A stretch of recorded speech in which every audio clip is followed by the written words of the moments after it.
مصطفیٰ صلی اللہ علیہ وآلہ وسلم پر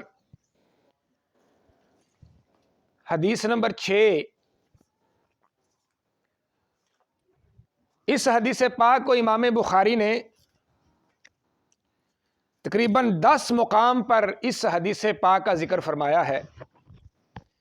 اس سے پہلے جو ہم نے حدیث پاک پیش فرمائی، اس حدیث پاک کو امام بخاری نے 15 مقام پر اس حدیث پاک کو ذکر فرمایا۔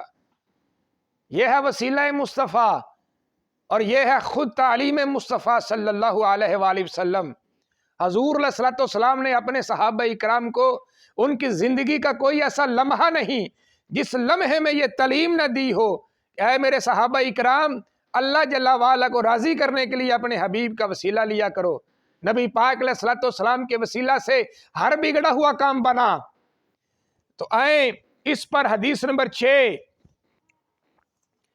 اس حدیث پاک کو امام بخاری نے 10 مقام پر ذکر فرمایا۔ پھر اس حدیث پاک کو یہ جو تخریج ہے، یہ تخریج ہم اپنی کتاب الوسیلۃ بسید المرسلین اس سے اس کو پیش کر رہے ہیں۔ پھر اس حدیث پاک کو امام بخاری کے علاوہ امام مسلم نے ذکر فرمایا۔ امام مسلم نے اس حدیث پاک کو 2 مرتبہ ذکر فرمایا ہے۔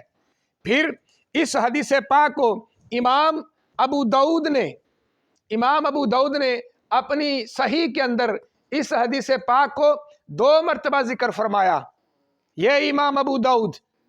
پھر اسی حدیث پاک کو امام نسائی نے اس کو ذکر فرمایا اور امام نسائی نے اس حدیث پاک کو 8 مرتبہ ذکر فرمایا، 8 مرتبہ، یہ امام نسائی۔ پھر اسی حدیث پاک کو امام ابن ماجہ جنہوں نے اسی حدیث پاک کو 2 مرتبہ ذکر فرمایا ہے۔ پھر اسی حدیث پاک کو امام ابن حبان جنہوں نے اپنی صحیح کے اندر اس حدیث پاک کو ذکر فرمایا، یہ امام ابن حبان۔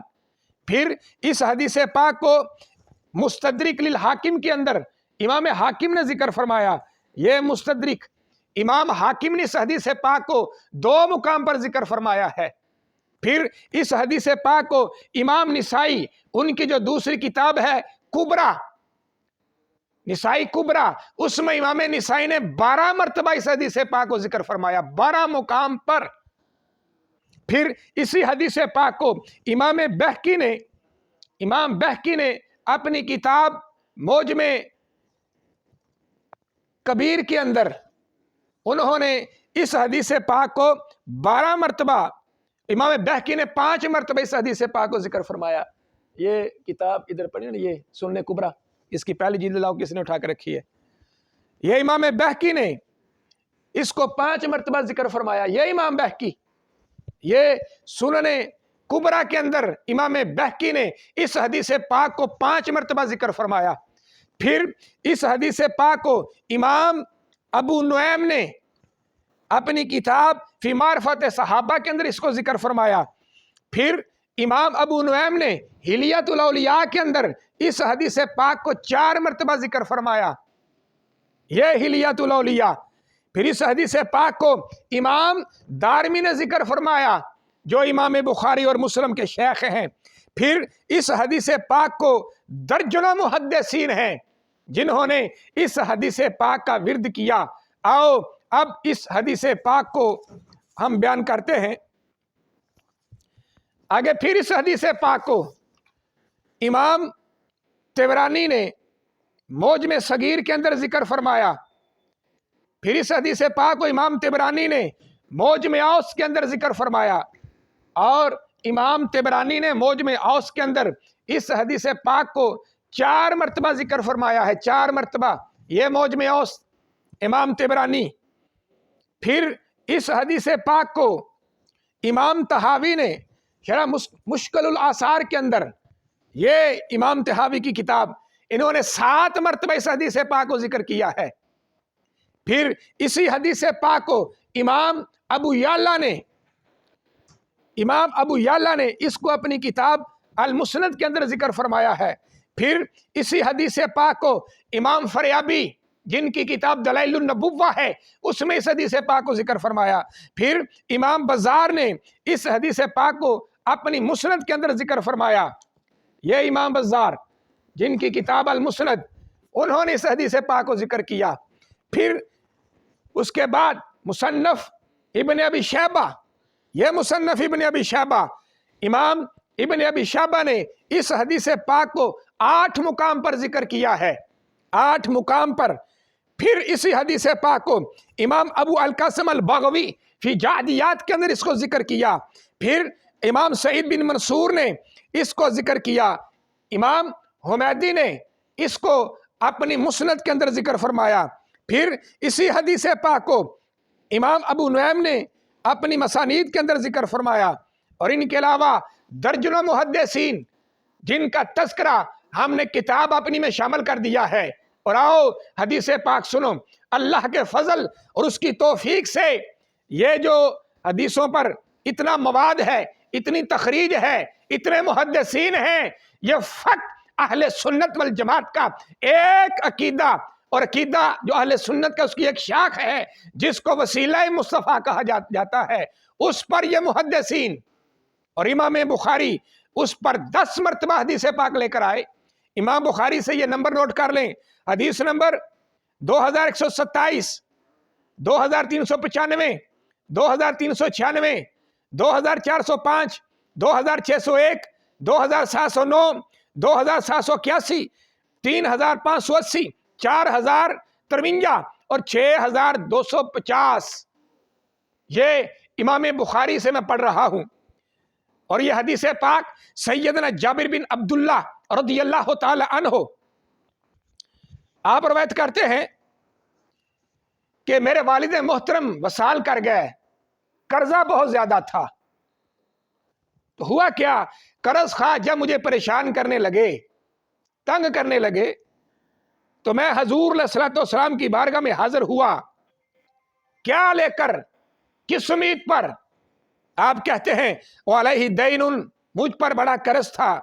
فاستعنت النبی صلی اللہ علیہ وآلہ وسلم، لفظوں پہ غور کرو، امام بخاری نے 10 مرتبہ حدیث پاک کا ذکر کیا، امام مسلم نے اس کو لکھا، اور درجنوں محدثین میں نے آپ کے سامنے پیش کیے۔ سیدنا جابر بن عبداللہ کن الفاظ کے ساتھ یہ بیان کر رہے تھے؟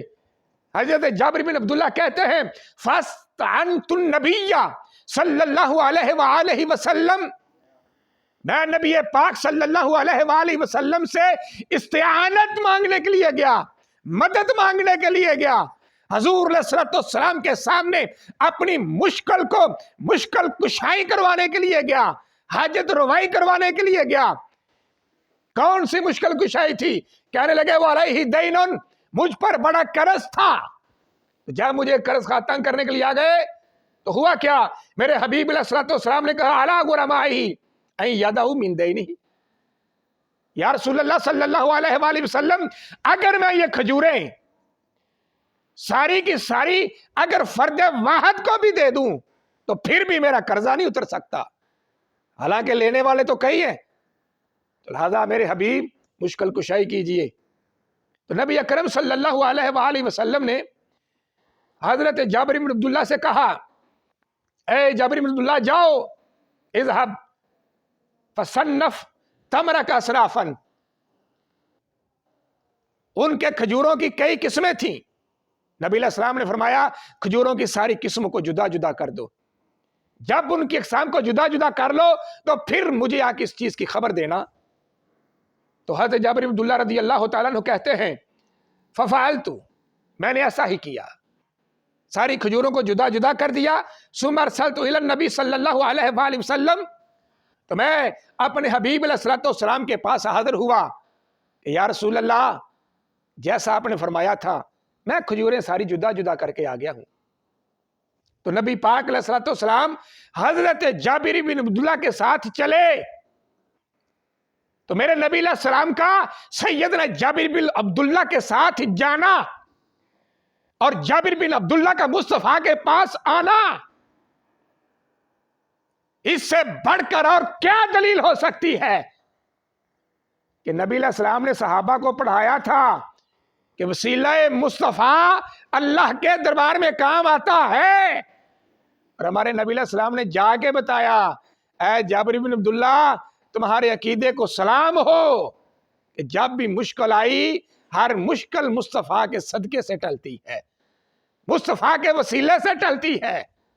نبی علیہ السلام گئے تو حضرت جابر بن عبداللہ کہتے فجالس علی اعلاہ او فی وسطہ، نبی اکرم شفیع معظم نور مجسم صلی اللہ علیہ وآلہ وسلم آپ کہتے ہیں یا ان کھجوروں کے ڈھیر پر بیٹھ کے یا درمیان میں بیٹھ گئے، تو حضور نے حکم فرمایا، فرمایا کلی قوم، فرمایا جابر بن عبداللہ اب یہ لفظوں پر غور کرو، کلی قومن، یہ کوئی ایک بندہ نہیں تھا قرض لینے والا، نہ دو کا لفظ بولا گیا، نہ کلی قومن، کتنے لوگ تھے جنہوں نے قرض لینا تھا۔ اور جابر بن عبداللہ کہتے ہیں اگر میں ایک بندے کو بھی ساری کھجوریں دے دیتا تو میرا قرضہ پھر بھی نہ اترتا۔ قربان جائیں سرکار دو عالم کی مشکل کشائی پر، حضور کے وسیلہ صدقہ پر۔ آپ کہتے ہیں میرے حبیب علیہ الصلوۃ والسلام نے کہا تو لو، فقلتہم، تو ہم نے تول تول کے دیا، حتی او فیتہم الذی لہم وبقی التمر کأنہ لم ینقص منہ شیئا، اور میں ساری قوم کو میں تول تول کر دیتا رہا۔ تو جب سارے قرض خواہوں کا قرضہ اتر گیا، عقیدہ کیا نکلا، فیصلہ کیا دیا، فرمایا سارے قرض خواہوں کا قرضہ اتر گیا، لیکن محسوس یوں ہو رہا تھا کأنہ لم ینقص منہ شیئا، کہ جیسے کھجوروں کے ڈھیر سے ایک کھجور بھی کم نہ ہوئی ہو۔ یہ ہے وسیلہ مصطفیٰ، یہ ہے نبی پاک علیہ الصلوۃ والسلام کی ذات مقدس۔ میرے حبیب علیہ الصلوۃ والسلام نے سارا کچھ عطا فرمایا، سب کچھ دیا، لیکن اس دینے کا نتیجہ کیا نکلا کہ میرے نبی علیہ الصلوۃ والسلام کی برکت سے، حضور کے وسیلہ سے جتنی کھجوریں میں نے اتاری تھیں اتنی کی اتنی کھجوریں ہی باقی بچ گئیں۔ یہ ہے وسیلہ مصطفیٰ۔ اور سیدنا جابر بن عبداللہ رضی اللہ تعالیٰ عنہ عقیدہ کیا دیا، فرمایا کأنہ لم ینقص منہ شیئا، وہ لوگوں مصطفیٰ کو تول تول کر نہیں، اور مصطفیٰ کو سینہ کھول کھول کر مانا جاتا ہے۔ قربان جائیں صحابہ اکرام رضوان اللہ اجمعین کی شان پر، ان کی عظمت پر۔ آگے نبی اکرم شفیع معظم نور مجسم صلی اللہ علیہ وآلہ وسلم، حدیث نمبر 7، وسیلہ مصطفیٰ صلی اللہ علیہ وآلہ وسلم پر، حدیث نمبر 7، اور یہ حدیث پاک بھی امام بخاری نے اس حدیث پاک کو ذکر کیا، اور امام بخاری نے اس حدیث پاک کو 6 مقام پر ذکر کیا، 6 مقام پر، 6 مقام پر۔ یہ جو حدیث پاک بیان کرنے لگا ہوں، امام بخاری نے صرف اس کو 6 مقام پر بیان کیا ہے۔ سونا جنگل، رات اندھیری، چائی بدلی کالی ہے، سونے والوں جاگتے رہیو، چوروں کی رکھوالی ہے۔ اس کی تقریر سن لیں، اس کی تقریر میں اپنی کتاب الوسیلۃ بسید المرسلین صلی اللہ علیہ وآلہ وسلم سے تمہارے سامنے یہ پیش کرنے لگا ہوں۔ اس حدیث پاک کو امام بخاری کے علاوہ امام مسلم نے اس حدیث پاک کو ذکر فرمایا ہے، پھر اس حدیث پاک کو امام ترمذی نے ذکر فرمایا، پھر اسی حدیث پاک کو امام ابن ماجہ نے اپنی صحیح کے اندر اس کو ذکر فرمایا، پھر اسی حدیث پاک کو امام ابن حبان نے اپنی صحیح کے اندر ذکر فرمایا، پھر اسی حدیث پاک کو امام حاکم نے اپنی کتاب المستدرک کے اندر اس حدیث پاک کو ذکر فرمایا۔ امام حاکم، یہ ان کی مستدرک للحاکم۔ پھر اس حدیث پاک کو امام نسائی نے سنن کبرا کے اندر اس حدیث پاک کو ذکر فرمایا. پھر اس حدیث پاک کو امام ابو نعیم نے معرفت الصحابہ کے اندر ذکر فرمایا. پھر اس حدیث پاک کو امام ابو نعیم نے حلیت الاولیاء کے اندر یا حلیت الاولیاء کے اندر اس کو ذکر فرمایا. پھر اس حدیث پاک کو امام طبرانی نے یہ معجم کبیر، امام طبرانی نے اس حدیث پاک کو ذکر فرمایا. پھر اس حدیث پاک کو امام طحاوی نے اپنی کتاب یہ مانی الاثار کے اندر اس کو ذکر فرمایا. پھر اس حدیث پاک کو امام دولابی نے فی الکنی والاسماء کے اندر ذکر فرمایا. پھر اس حدیث پاک کو امام ابو یعلا المسلم نے اپنی کتاب المسند کے اندر ذکر فرمایا. پھر اس حدیث پاک کو امام ابن ابی عاصم فی الالحاد والمسانی کے اندر اور درجنوں بار امام ابن ابی عاصم نے اس حدیث پاک کو ذکر فرمایا ہے. آؤ اب حدیث پاک سنو اور بخاری شریف سے اس کے نمبر نوٹ کر لو. نمبر 1 118 119 2047 2350 3648 پھر 7354. یہ امام بخاری نے 6 مقام پر اس حدیث پاک کا ذکر کیا. سنو حدیث پاک. سیدنا ابو ہریرہ قربان جائیں آپ کی ذات پر، آپ روایت کرتے ہیں قال قلت یا رسول اللہ صلی اللہ علیہ وآلہ وسلم انی سمعت منک حدیثا کثیرا. اے میرے پاک محبوب صلی اللہ علیہ وآلہ وسلم، میں آپ سے بڑی حدیثیں سنتا ہوں. ہوتا کیا ہے؟ فانساہ، میں حدیثوں کو بھول جاتا ہوں. تو یہ جو بھولنے کا تعلق ہے یہ انسان کے دماغ کے ساتھ ہے. اب چاہیے تو یہ تھا کہ کسی سائیکالوجسٹ سے رابطہ کیا جاتا، جیسا تم مانتے ہو کہ جو مدد ہے وہ تحت الاسباب کے تو ہم قائل ہیں، لیکن ما فوق الاسباب کے ہم قائل نہیں. یہ شرک ہے. تو صحابہ کرام رضوان اللہ اجمعین نے ما تحت الاسباب بھی کہا حق ہے اور ما فوق الاسباب بھی کہا حق ہے. اب یہ سمجھنا، سیدنا ابو ہریرہ رضی اللہ تعالیٰ عنہ کہنے لگے میرے حبیب صلی اللہ علیہ وآلہ وسلم سمعت منک حدیثا کثیرا فانساہ، میرے حبیب میں حدیثیں بھول جاتا ہوں، کرم کیجئے. تو میرے حبیب علیہ الصلوۃ والسلام نے کیا فرمایا؟ کیا اللہ دیتا ہے؟ اللہ کے علاوہ مانگنا کسی سے شرک ہے؟ میں تو کچھ بھی نہیں کر سکتا، میں تو بے بس ہوں، بے اختیار ہوں، میرے پاس کچھ بھی نہیں. لیکن قربان جائیں سرکار دو عالم کا کردار ایسا ہے جہاں سے نہ نہیں، جہاں سے کوئی سوالی خالی ہاتھ نہیں جاتا. میرے حبیب علیہ السلام نے فرمایا اب ستریدا کا، اے ابو ہریرہ رضی اللہ تعالیٰ عنہ اپنی چادر کو پھیلاؤ تاکہ لوگوں کو پتا چلے در مصطفیٰ وہ در ہے جہاں سے چادریں بھر بھر کے مانگا جاتا ہے. اپنی چادر پھیلائی، ہوا کیا؟ فبسطتہ فغرف بیدی فی. ہمارے نبی علیہ الصلوۃ والسلام نے اپنے 2 ہوا میں چلو بھرے، یوں ہاتھ ہوا میں بھر کر میرے حبیب نے حضرت ابو ہریرہ کی چادر میں ڈال دیے. اب آ گئی بات فیصلے کی، اب آ گیا نتیجہ، فیصلہ کیا نکلا، نتیجہ کیا نکلا؟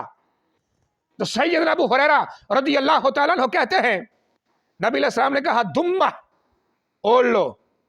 فدممتہ، میں نے اوڑھ لیا. ہوا کیا؟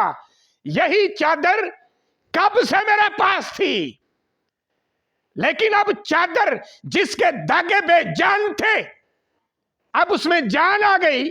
کس اعتبار سے؟ جب میرے نبی علیہ السلام نے چلو بھر کے ڈالا تو یہی جو چادر تھی یہ پورے ڈاکٹر کا کام کرنے لگی. کیا کیا اس نے؟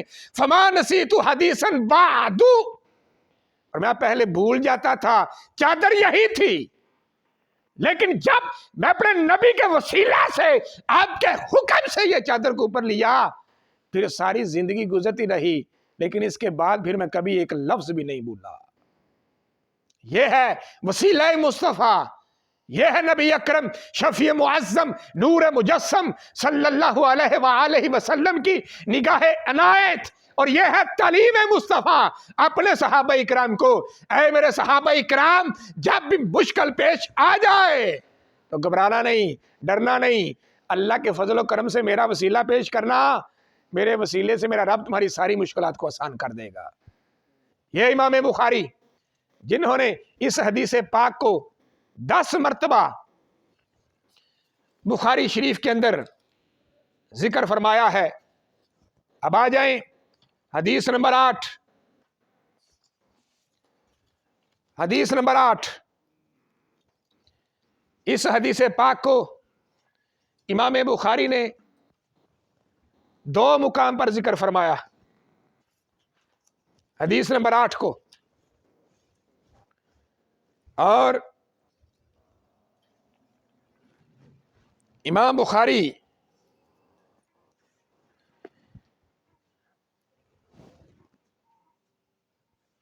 اس حدیث پاک کا ذکر کرنے کے بعد اس حدیث پاک کو امام مسلم نے اس کو اپنی صحیح کے اندر ذکر فرمایا۔ غور کر لو ان کتابوں پر، غور کر لو ان محدثین پر، اور توبہ کر لو انکار وسیلہ مصطفیٰ سے۔ پھر اس حدیث پاک کو امام ابو نعیم نے یہ حلیۃ الاولیاء و طبقات الاصفیاء، اس میں انہوں نے ذکر فرمایا 2 مقام پر۔ آگے آ جاؤ، امام طبرانی، یہ موجم کبیر ہے، امام طبرانی نے اس حدیث پاک کو 2 مقام پر ذکر کیا۔ اور حدیث پاک سنو، اللہ کے فضل اور اس کی توفیق سے تمہارے 14 طبق روشن ہو جائیں گے۔ امام بخاری نے اس کا ذکر کرتے کہتے ہیں کہ حضرت عبداللہ بن عباس رضی اللہ تعالیٰ عنہ یہ پڑھا رہے تھے، اور پڑھا کے نہیں رہے تھے، امام بخاری کہتے ہیں عطا بن ابی رباح انہیں درس دے رہے تھے۔ تو درس دیتے ہوئے اچانک ہوا کیا؟ اب سیدنا عبداللہ بن عباس سارا جہاں جانتا ہے، آپ مفسر بارگاہ رسالت صحابی رسول ہے، اور یہ جو حضرت عطا بن ابی رباح یہ تابعی رسول ہیں، اور یہ آپ کے شاگرد ہیں۔ تو پڑھا رہے تھے حضرت عبداللہ بن عباس، ہوا کیا؟ سبق پڑھاتے پڑھاتے حضرت عبداللہ بن عباس نے ایک بات کہی۔ امام بخاری کہتے ہیں سیدنا عبداللہ بن عباس نے کہا الا اریکا امرتن من اہل الجنہ، اے عطا بن ابی رباح، کیا تو جنتی عورت کا دیدار کرنا چاہتے ہو؟ پھر سنو، الا اریکا، پتا چلا استاد کیسا ہونا چاہیے، جس کا عقیدہ یہ ہو نبی کے پاس کچھ نہیں۔ امام بخاری کہتے ہیں وہ مسجد پر بیٹھ کر پڑھانے کے قابل نہیں۔ جب یہ عقیدہ ہو جو میں بیان کرنے لگا ہوں، پھر استاد استاد ہے، پھر شاگرد بھی شاگرد ہے۔ الا اریک امرۃ من اہل الجنہ، اے بلال بن نبی رباح، کیا تم دیکھنا چاہتے ہو جنتی عورت؟ سنو، قلت بلا، تو پڑھنے والوں کے لیے، طلباء کے لیے تو یہ ہوتا ہے کہ ہمیں نئی سے نئی چیز مل جائے۔ تو کہنے لگے کیوں نہیں؟ فرمایا قال، آگے عبداللہ بن عباس کا کہا، فرمایا ھذہ المرأۃ السوداء، یہ جو کالی عورت گزر رہی ہے، اس کالی عورت کا دیدار کر لو، یہ وہ عورت ہے جس کو جنت کا سرٹیفکیٹ جاری کر دیا گیا ہے، جنت اس کے نام لگا دی گئی۔ اس کے حصے کی جنت اسے دنیا میں ہی دے دی گئی۔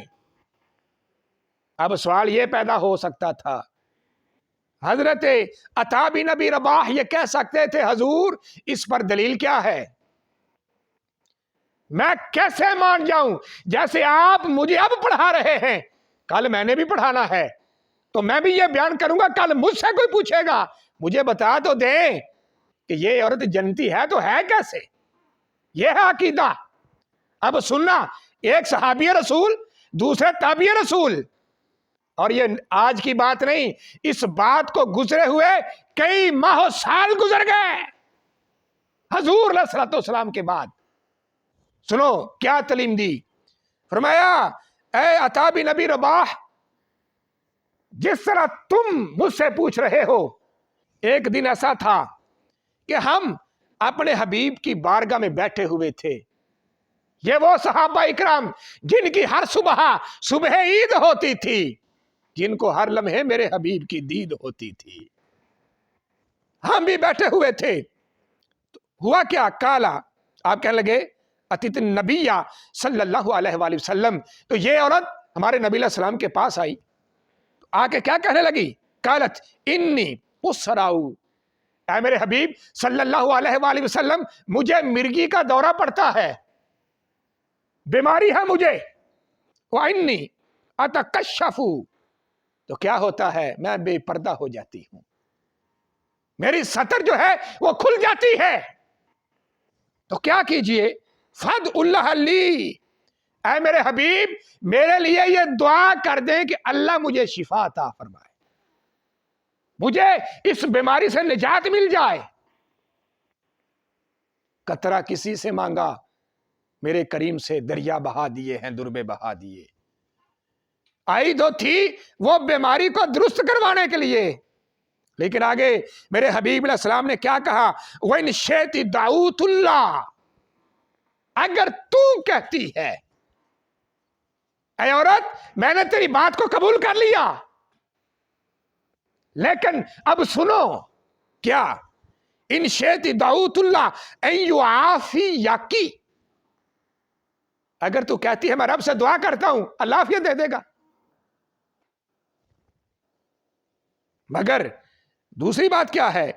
فرمایا ان شئت صبرتی، اگر تو صبر کرے وَلَكِ الْجَنَّةِ، اس کا معنی ہوتا ہے صحابۃ الجنہ، اگر صبر کر اسی لمحے میں جنت کی رجسٹری تیرے نام کروا دیتا ہوں۔ پاس بیٹھے تھے حضرت عبداللہ بن عباس، اور میں اگر تو صبر کرے تو تیرے لیے کیا ہے؟ اور میں صبرتی وَلَكِ الْجَنَّةِ، تیرے لیے جنت ہے۔ وَإِنْ شِئْتِ، اگر تو کہے، آج کے نام نہاد کہتے ہیں ہمارے نبی کے پاس اختیار نہیں، اور میں کہتا ہوں نبی علیہ السلام تو نبی علیہ السلام رہے، صحابہ تو صحابہ رہے، میرے نبی علیہ السلام نے عورتوں کو بھی اختیار عطا فرمائے ہیں۔ میں ان شئتی، اب یہ تجھ پر ہے، یا تو جنت لے لے یا شفا لے لے۔ تو کیا کوئی یہ کہہ سکتا ہے اگر وہ شفا بھی لے لیتی تو پھر بھی وہ جنتی نہ تھی؟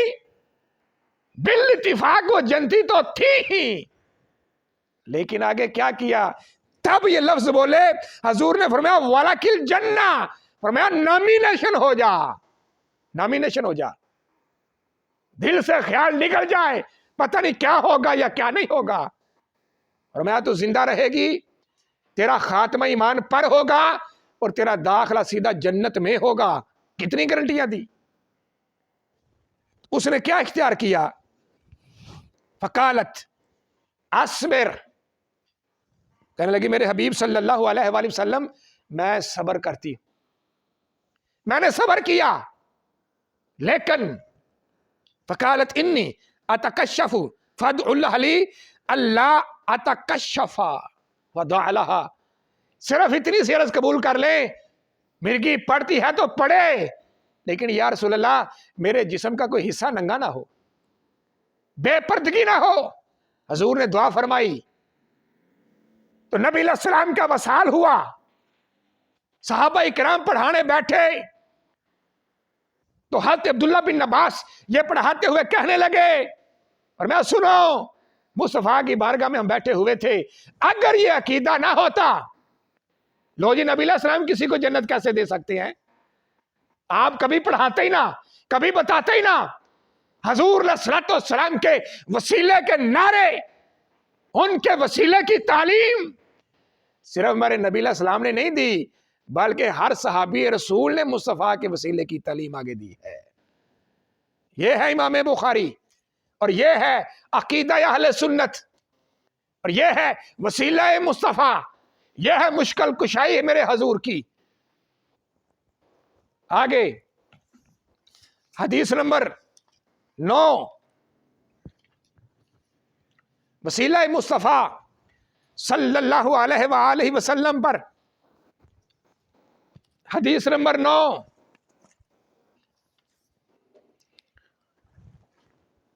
اس حدیث پاک کو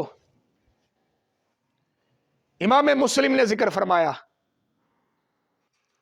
کتاب اللباس والزینہ کے اندر۔ پھر اس حدیث پاک کو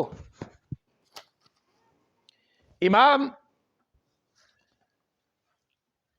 ابو داؤد نے ذکر فرمایا، یہ پھر اس حدیث پاک کو امام نسائی نے ذکر فرمایا، پھر اس حدیث پاک کو امام ابن ماجہ نے ذکر فرمایا،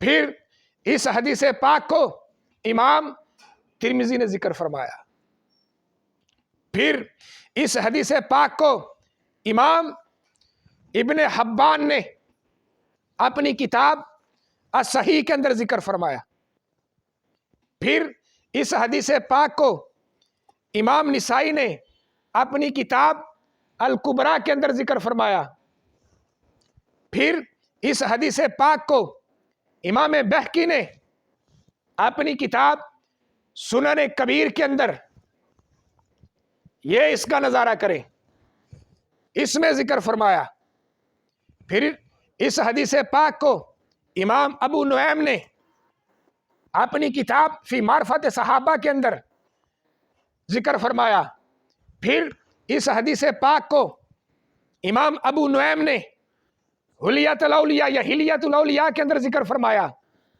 پھر اس حدیث پاک کو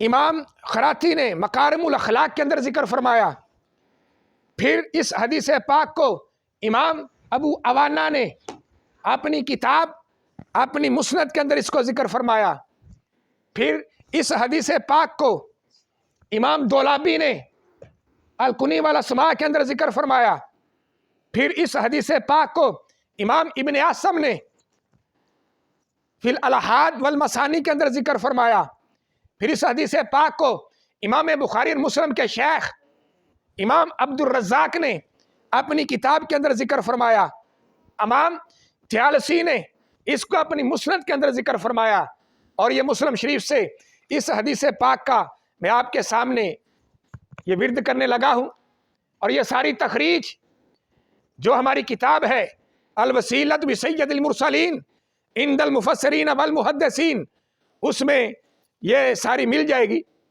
یہ مسلم شریف ہے۔ اس میں نبی اکرم شفیع معظم نور مجسم صلی اللہ علیہ وآلہ وسلم جو حدیث پاک کا نمبر ہے وہ 1094 ہے،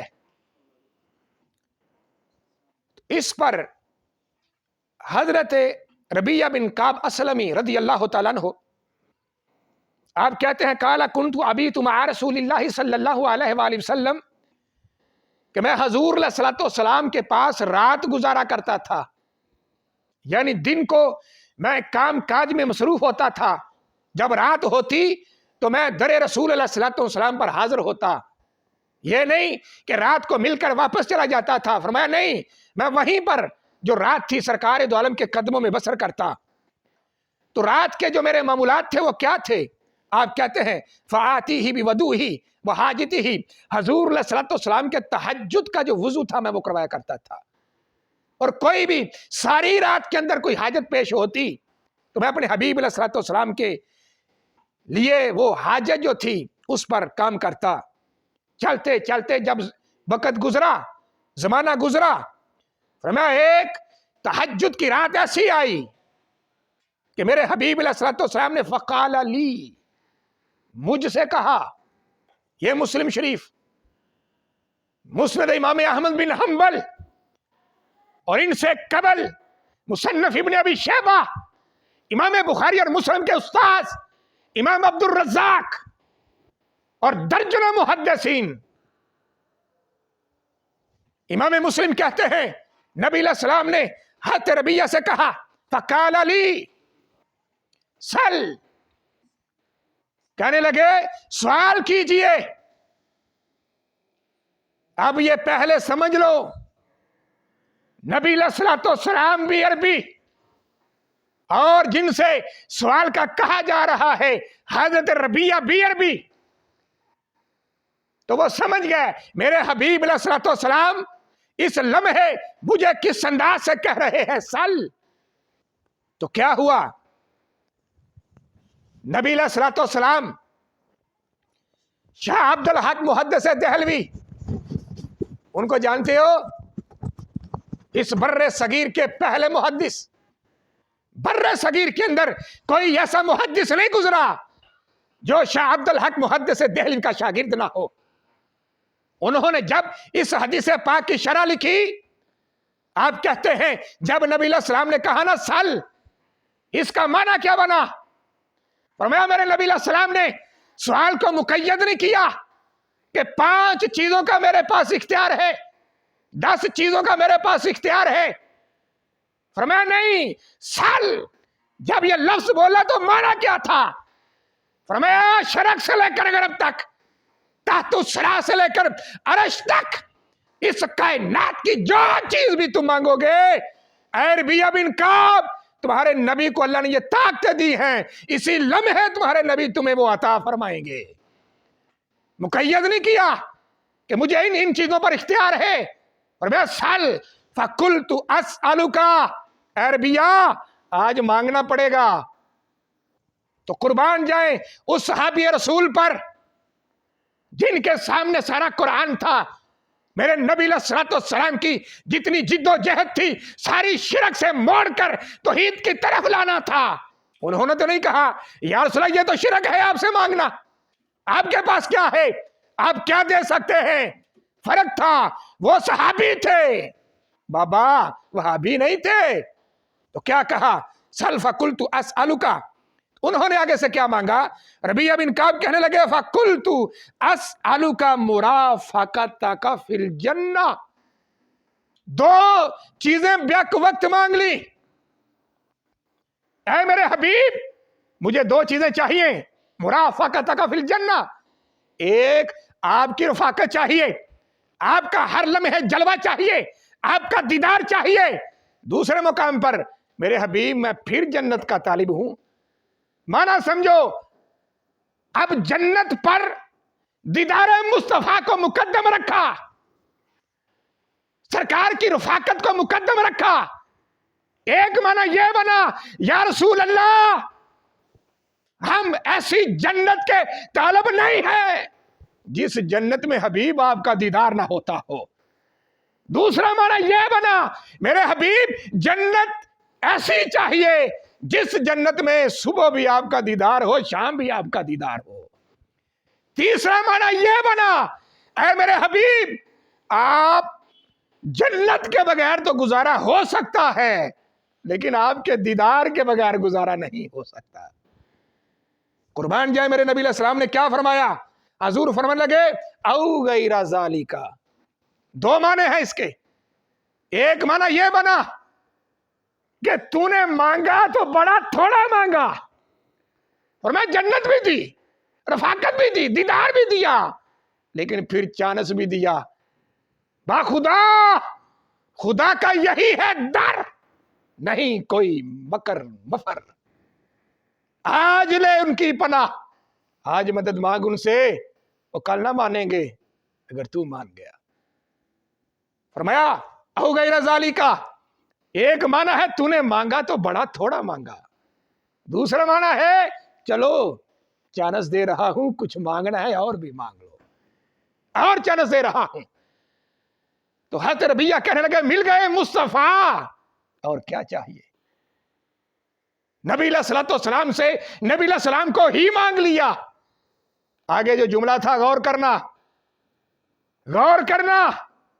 میرے نبی علیہ السلام کہنے لگے فَإِنِّي عَلَىٰ نَفْسِكَ بِكَثْرَةِ السُّجُودِ، اے ربیہ بن کعب فَإِنِّي، حضرت اسم نے مدد مانگی، حضور نے مدد کی، اب سرکار دو عالم نے پھر مدد خود مانگی، فَإِنِّي عَلَىٰ نَفْسِكَ بِكَثْرَةِ السُّجُودِ، فرمایا اب سجدے اللہ کی بارگاہ میں زیادہ کرو۔